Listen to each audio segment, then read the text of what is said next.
RCR, la red que comunica y une al Perú.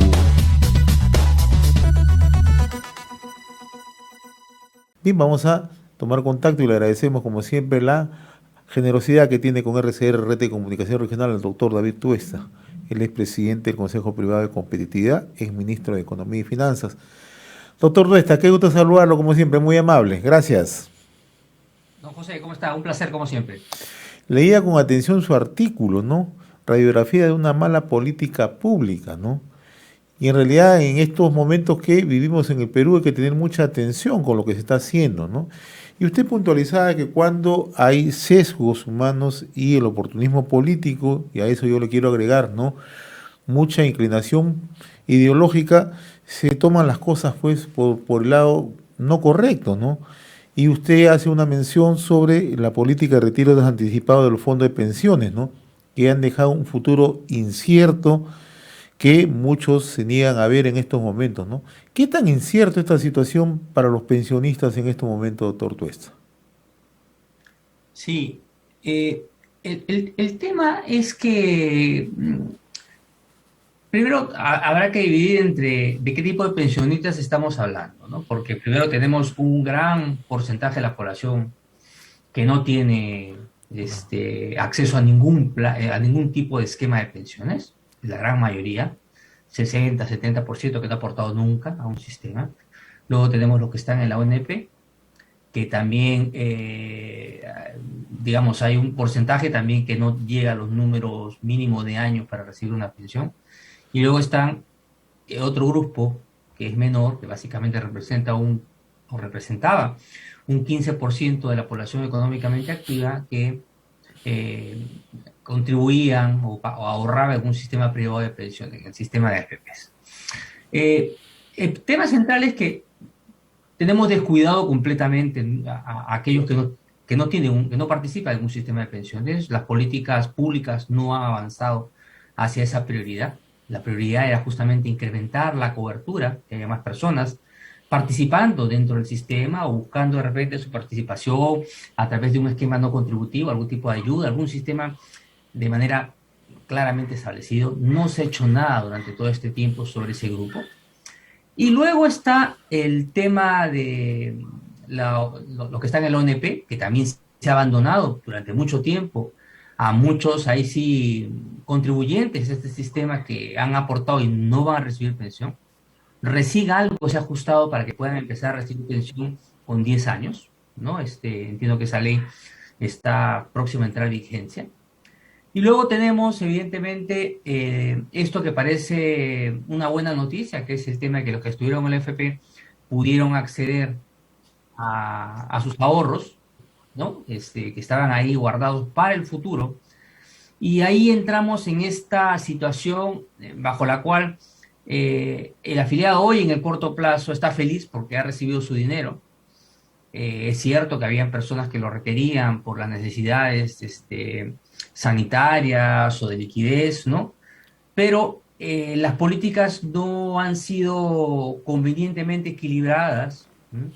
Y lo que se ha tendido es a dejar completamente descubierto para estos afiliados el futuro, ¿no? Un futuro en el cual van a tener que jubilarse, o sea, o a la fuerza o voluntariamente, a la fuerza digo porque el mercado laboral ya no los va a contratar, por N razones, ¿no? Entre razones físicas, biológicas y el propio mercado, ¿no? Que cada vez se va achicando y por tanto no van a contar con recursos para ello. Entonces, yo creo que desde ese punto de vista es una irresponsabilidad del hacedor de política pública, en este caso particular del Congreso de la República, que tomó la decisión fundamentalmente de abrir completamente las compuertas para el acceso al ahorro sin tener en consideración criterios mínimos de necesidad, ¿no? Quienes realmente lo requerían, porque ahí existe un problema, ¿no? En que este es que va en contra de lo que es un sistema previsional de ahorro forzoso.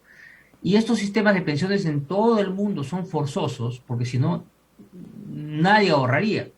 Cada quien creería que puede hacerlo, que tiene la capacidad para hacerlo y para autocontrolar su preferencia por el consumo presente, y al final no tienen el ahorro suficiente para una etapa que es larga, ¿no? Cada vez nuestra esperanza de vida se alarga.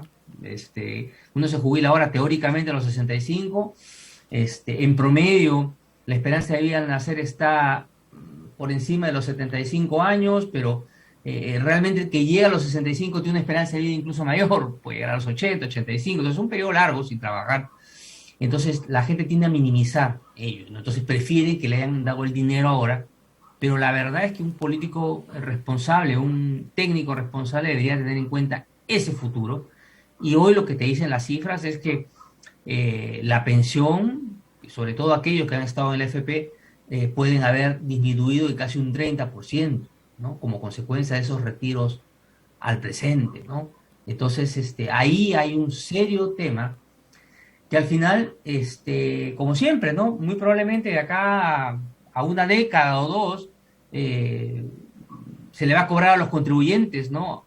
Para financiar esas necesidades que definitivamente se harán visibles, ¿no? En ese momento. Entonces, pero como a veces uno se agarra esa famosa frase, dice que en el futuro o a largo plazo todos estaremos muertos, creen que el futuro nunca va a suceder, pero el futuro va a llegar, a todos nos va a llegar y ahí va a ser el problema cuando los ahorros con los que se cuenten no sean los suficientes. Ahora, ¿y qué va a pasar con los fondos que tienen quienes no han sacado nada, permanecen sus fondos? Hay siempre el temor, ¿no? En estas circunstancias, ¿cuál es el futuro que usted avisora para los actuales ahorristas o los que se encuentran actualmente afiliados a las AFP?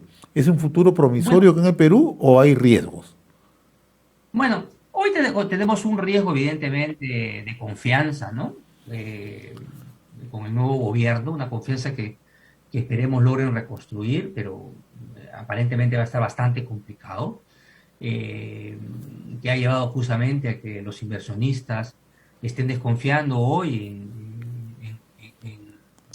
en invertir su dinero, ¿no? Digamos, por algún proyecto a largo plazo, porque no tienen seguridad o hay expectativas negativas sobre la seguridad jurídica, por más que el gobierno asegure que no va a pasar nada. Yo creo que ahí se ha cometido un grave error en campaña y luego con algunos mensajes contradictorios por parte de algunos miembros de Perú Libre. En fin, ya yo creo que esa confianza está rota, va a ser difícil recomponerla. Y eso pues se traslada en estas expectativas o estos números o volatilidades negativas en el mercado financiero, con el tipo de cambio creciendo. Y lo bueno es que el sistema privado de pensiones permite que los fondos sean invertidos en cualquier parte del mundo, ¿no? Entonces, cuando las rentabilidades en el país no están adecuadas, cuando la confianza no es adecuada en tu propio país, te permite la opción al gestor de invertirlo en países o en geografías donde las cosas vayan mejor. Entonces, eso, en principio, va a ayudar a que las rentabilidades que generen las AFPs para los que tienen sus fondos de pensiones sean, tengan perspectivas positivas, a pesar que en el país las cosas quizás no vayan tan bien como de repente se esperaban en años o meses anteriores, ¿no? Este hecho que se permita invertir el dinero en cualquier parte del mundo en beneficio del dinero del afiliado, ¿no? Esa libertad, esa flexibilidad es la que ayuda o la que va a ayudar justamente a compensar situaciones negativas que se podrían presentar aquí. Fíjense qué pasaría, no sé si usted recordará, pero habían propuestas por parte de algunos técnicos, incluso algunos que forman parte hoy del gobierno, del actual gobierno, que decían que todo el dinero se tenía que invertir solamente en el Perú y no en el extranjero. Imagínense en la trampa en la que nos encontraríamos, o el afiliado se encontraría ahora. El dinero se tendría que invertir en empresas que hoy en el Perú quizás tienen pocas perspectivas de crecer debido a la situación económica que está viviendo el país. Estaría expuesto completamente a la pérdida de valor, ¿no? que se está generando por las pérdidas del tipo de cambio. En cambio, gracias a que existe esa opción de invertir en diferentes partes del mundo, es que permite rebalancear el portafolio, ¿no? Cuando algo va mal en un lado, se mueve a otro, ¿no? Entonces, mi perspectiva para los afiliados es positiva. Bueno, en tanto, evidentemente, dentro de su economía, dentro del país, pues, cómo se va, continúan teniendo la posibilidad de ahorrar, ¿no? Que ahí es donde está el problema. Es decir, al final el ahorro, ¿en qué se basa? en la posibilidad en que una persona tenga empleo, ¿no? Y esto se mantenga a largo plazo. O sea, el problema ya no es tanto de ahí ya del mecanismo de ahorro del FP. El problema está en la base, ¿no? ¿Cómo hacemos para asegurar que las personas puedan contar con un empleo y ese empleo le genere ingresos y con esos ingresos tenga la posibilidad de ahorrar? Así como están las cosas en el momento y así como se están presentando en perspectiva, vamos a ser un país donde gran parte de la población no goce de ninguna pensión cuando pase los 65 años. ¿Así están las cosas? Fíjese, con los retiros que se han generado, ¿no? Que han sido bajo todo punto de vista exagerados, fíjese usted que se ha tenido que retirar prácticamente la mitad de lo que había en el total de fondos administrados antes de la pandemia, casi la mitad. ¿Eh? Estamos hablando de 14 puntos del Producto Bruto Interno, una barbaridad de dinero. Eso ha llevado a que aproximadamente 5 millones de personas hayan dejado su cuenta en cero. Entonces, sí, en muchos casos eran ahorros bajos, ¿no? Pero justamente se les dejó sin nada, ¿no? Sin la mínima posibilidad de que tenga la posibilidad la mínima posibilidad de multiplicar, ¿no? Recuérdese que cuando se invierte una cantidad X, imagínense lo que fuera, una unidad o 100 soles, lo que usted quiera, en todo el periodo de aporte, históricamente, el sistema de FP multiplica prácticamente por 4, ¿m? Por 4 lo que usted ha colocado, ¿no? No hay ningún sistema o esquema financiero comparable en el país que pueda generar ello, con consistencia, con seguridad, ¿no? Con un buen manejo de equilibrio entre rentabilidad y riesgo, ¿no? Entonces, ese dinero que era poco, ¿no? En términos iniciales, tenía la capacidad de multiplicarse en el tiempo, se ha perdido la posibilidad de generar esa rentabilidad como consecuencia de haberlo retirado, y esto pudo haber servido muy bien para, quizás de repente, para el caso de aquellos que no tenían recursos muy buenos, ¿no? Porque su propia carrera laboral, sus sueldos eran bajos, pero al menos para darles una base, ¿no? Para ayudarse, ¿no? Con otras alternativas que seguramente podrían tener, o para dar una ayuda a los hijos, en algunos casos que muchos van a querer contar con los hijos para que lo ayuden, pues ese dinero pudo haber servido para aliviarle en algo la carga, ¿no? Que va a significar para las futuras generaciones, ¿no? Una persona que, además, cuya esperanza de vida cada vez es más larga, ¿no? Digamos, recordemos, ¿no? Nosotros en general, ¿no? Las familias han tenido la tradición siempre de ser, llamémoslo así, el plan de pensiones de los mayores, ¿no? ¿No? Normalmente las personas pues envejecían y no trabajaban y pues las familias acogían pues al padre, a la madre, al suegro, a la suegra, a la tía abuela, al tío, pero las esperanzas de vida eran relativamente cortas, ¿no? Hoy están bastante alargadas, ¿no? Además, antes las familias eran numerosas, ¿no? Entonces habían varios hijos que se podían repartir los gastos, ¿no? De la mamá o del abuelo mayor, ¿no? Hoy cada vez las familias son de dos o un hijo, ¿no? Entonces, y es más, hay con la esperanza de vida incrementándose, está la abuela, bisabuela incluso, y pronto tatarabuelas, todos juntos de una misma generación. Entonces, realmente no tener una pensión no solamente es el hecho de que uno mismo, cuando se jubile, no va a contar con recursos, sino es el tema de lo que puede significar la carga para el hijo y para el nieto, porque el dinero que sale de esa familia que está trabajando y va a tener que destinar una parte para mantener a los padres, es dinero que se le va a quitar pues, posiblemente a la educación del hijo, ¿no? Está en el colegio, o a su alimentación, ¿no? Porque el dinero no se multiplica, ¿no? Entonces, ese es el drama al cual nos sometemos cuando hemos dejado a 5 millones de personas con sus cuentas en cero, y a aquellos que tienen su cuenta todavía, pues muy probablemente se haya disminuido, aquellos que han retirado, y se han quedado con algo, más o menos en 30% de lo que hubieran recibido si es que estos retiros no se hubieran generado. Entonces, la situación realmente es compleja, ¿no? Yo creo que es necesario plantear una reforma de pensiones pronto, ¿no? Son 5 millones de personas cuyas cuentas están en cero en este momento, usted nos dice. Así es. ¿Y cuántos pueden ser, qué otro número podemos manejar de personas que reciban una pensión magra, es decir, así mínima, porque ya han sacado gran parte de sus ahorros? Mire, hoy las pensiones en general, eso es un ejercicio teórico, ¿no? Porque ¿Ya? hoy las personas en el sistema de FP tienen la oportunidad de llevarse el 95.5 de golpe, ¿Ya? ¿no? ¿Ya? Tienen siempre la opción de que con ese dinero acumulado compren lo que se llama una renta vitalicia, es decir, darle el dinero a una compañía de seguros para que se lo administre y se encargue de pagarle una pensión o con un tiempo Así definido, es. ¿no? Quiero que con este dinero me pagues lo que me alcanza por 20 años, 15 años. Evidentemente, si me vas a pagar por 15 años, va a ser un poco más de que si el dinero quiero que me dure para que me pagues 20. Y evidentemente va a ser bastante menos si quiero que Claro. me pagues de manera infinita, porque nadie sabe cuánto vas a vivir, ¿no? Es un riesgo importante en el cual incurren las compañías de seguro, ¿no? Entonces, si es que hacemos ese cálculo de pensión, es decir, de montos mensuales, ¿no? Estaba aproximadamente en promedio en las AFPs alrededor de 900 soles, pero esto tiene variantes, ¿no? Es decir, hay quienes recibían pensiones de 5.000 soles, 4.000 soles, y hay otros, evidentemente, que de repente recibían pensiones de 600, 500 soles, ¿no? Dependiendo de las circunstancias y del importe. Pero hoy la preferencia de la mayoría está en llevarse todo el pozo que han acumulado, que esa fue una ley que se aprobó también entre gallos y medianoches a finales o a comienzos del 2016, ¿no? Cuando estaba en su finalización el Congreso durante el gobierno de Ollantumala, ¿no? Ahora, quiero aprovechar esta conversación, doctor Tuesta, un poco para ya mirar el panorama económico en el país, ¿no?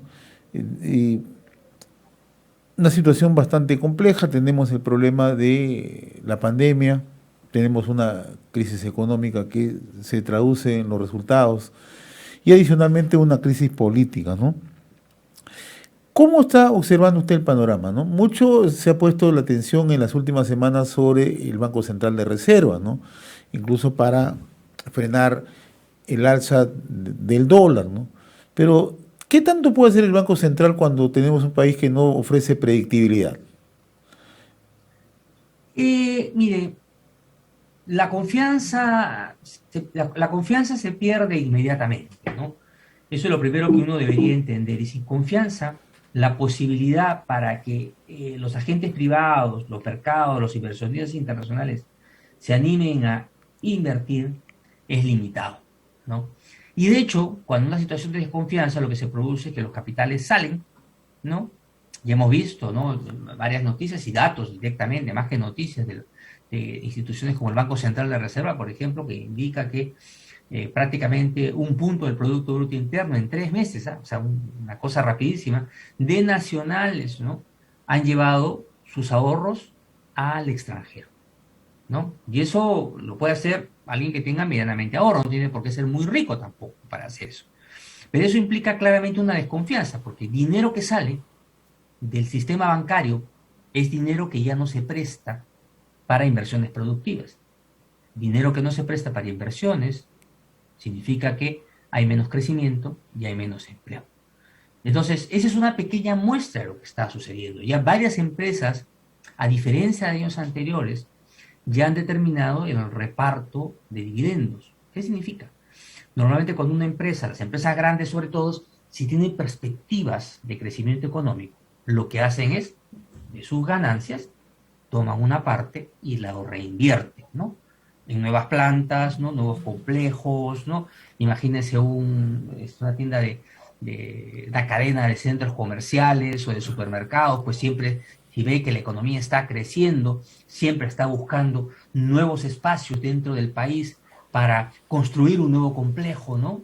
Y esas son inversiones, además, que su recuperación toma tiempo, ¿no? Toma 5, 6, bastante tiempo, porque estamos hablando de inversiones bastante importantes. Entonces, siempre se para una parte de utilidades para seguir invirtiendo, creciendo. Pero este año la mayoría ha decidido repartir los dividendos, es decir, las utilidades, es decir, no van a reinvertir. ¿Entiende usted? Entonces, esto ya es también otra clara señal de que la situación de expectativas está bastante disminuida, ¿no?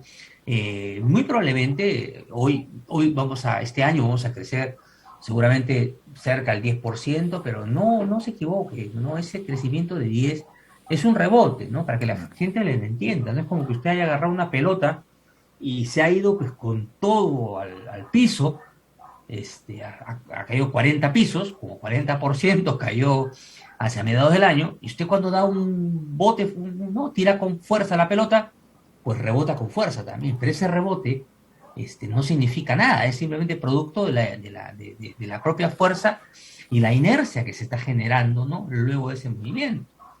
Entonces, ya se empieza a ver en las cifras que ya ese rebote se ha acabado o sea, prácticamente la cifra del año ya está, esos 10% o de repente un poco menos que se va a generar, ya ha sido generado por ese rebote y hoy el crecimiento está muy bajito. Las estadísticas del INEGI del Banco Central lo señalan. Y por eso, digamos, los estimados del gobierno están en que el próximo año vamos a crecer 4,8 y eso, proyección, honestamente, tal cual están las cosas, no resiste a la realidad, ¿no? Muy probablemente el crecimiento vaya a estar entre el 3 y 2%, y eso para el Perú, para una economía que requiere generar empleo de forma vigorosa, son muy malas noticias, ¿no? 2%, 3% no recuperas ni siquiera el crecimiento inercial demográfico. Entonces, es realmente preocupante y cada vez, lamentablemente, las noticias se van sumando, ¿no? Por ejemplo, hoy leo en los periódicos, ¿no? Que lo que están anunciando es un nuevo plan de restricciones, ¿no? En el caso que se presente la variante Delta, ¿no? A mí me gustaría más bien escuchar la noticia que uno quisiera es que se han asegurado más cargamentos de vacunas, que se va a acelerar el proceso de vacunación. Esas son las noticias que uno debiera escuchar para el combate de una situación de crecimiento de los contagios. No la política facilona de falta de inteligencia en la gestión, que es simplemente restringir. O sea, prohibir, restringir, eso lo hace cualquiera, ¿no? Para eso no necesito yo tener a gente en un ministerio, eso es lo mismo de siempre, que ya hemos visto que que ha generado consecuencias y resultados negativos en la generación de empleo y en el crecimiento económico. Si realmente quiere asegurar el crecimiento económico, las noticias que deberíamos estar escuchando y viendo es, se han asegurado más contratos, están llegando millones de vacunas la próxima semana, vamos a hacer vacunatones todos los días, no semanal, 24/7 y como hacen otros países, ¿no? Que ya pueden irse a vacunar todos a cualquier hora. Esas son las noticias que uno debería esperar y no, por favor, otra vez estamos escuchando restricciones. O sea, si solamente esa va a ser la política, el golpe que vamos a recibir va a ser tremendo, ¿no? Entonces habrá que tener mucho cuidado, ¿no? Si la política es eso y bonos, es otra cosa que se ha anunciado, pues yo creo que las cosas pintan complejas. O sea, esta decisión de otorgar bonos, que también ya se hizo en el gobierno de Martín Vizcarras, se siguió en el gobierno de Francisco Sagasti, ¿no es lo más aconsejable en las actuales circunstancias? Yo creo que, a ver, una política de bonos ayudaría en tanto, o sea, sería mucho más factible si al mismo tiempo contáramos con una economía que está dando expectativas de crecimiento, en las que te dice, ¿sabes qué? Hoy estamos complicados todavía con la vacuna y con la variante Delta, pero estamos haciendo todo para el 2022 salir con una trompa espectacular. Pero en una situación en la cual solamente das bono y la economía no crece, lo único que te lleva a preguntarte es, ¿y cómo vas a pagar? ¿Cómo vas a hacer sostenible ese endeudamiento para pagar tus bonos, ¿no? A largo plazo, que sea sostenible, si no creces? Porque la única manera de generar los recursos para pagar es creciendo, porque tú creces, entonces tu base tributaria crece y puedo cobrar impuestos.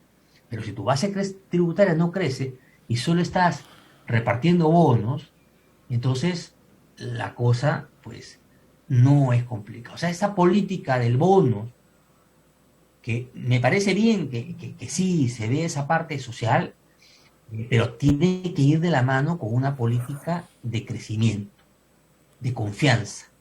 Sin eso, la política está coja. Entonces yo creo que tenemos ahora un problema de una política coja. Muy bien, doctor David Puesta, como siempre, yo le agradezco la amabilidad con RCR, Red de Comunicación Regional. Ha sido un gusto dialogar con usted, muy gentil, muy amable. RCR, la red que comunica y une al Perú.